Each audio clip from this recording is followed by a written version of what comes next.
আল্লাহ বলেন, ও বিশ্বাসীরা শোনো, যারা আল্লাহকে বেছে রেখে দেব দেবীর পূজা করে, অন্য উপাস্যের পূজা করে, তাদেরকে ডাকে, ওই দেবতাদেরকে তোমরা গালি দিও না।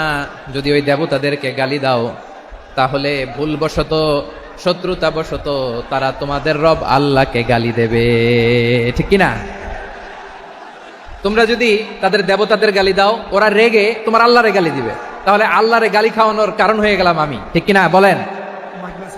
রব্বুল আলামিন বলেন, খবরদার বিশ্বাসীরা, আল্লাহ ছাড়া যারা অন্যান্য উপাস্যদেরকে ডাকে, দেবতাদেরকে ডাকে, তাদেরকে তোমরা গালি দিও না। ওই সমস্ত দেবতাদেরকে যদি তোমরা গালি দাও তাহলে তারা আল্লাহকে গালি দিবে, ঠিক কিনা বলেন? আমরা দেবতাদের গালি দিলে ওরা আল্লাহকে গালি দিবে। রব্বুল আলামিন বলেন, খবরদার দেবতাদেরকে গালি দিও না, তাহলে ওরা তোমার রব আল্লাহরে গালি দেবে।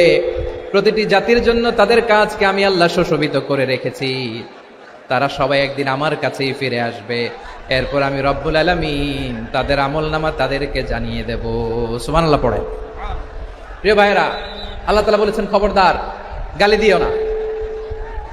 আদেশটা কার? আওয়াজ করে বলেন তো। হিন্দুদের দেবতা দেবদেবীদেরকে গালি দেওয়া যাবে না, আওয়াজ করে বলুন প্রিয় ভাইরা, এই আদেশটা কার? এই আপনাদের গলার আওয়াজ। অন্য ধর্মের দেবতাদেরকে যে গালি দেওয়া যাবে না, এই আদেশটা কার? আরো জোরে বলুন, কার? গালি দিবেন কোন দেবতাকে? দিবেন?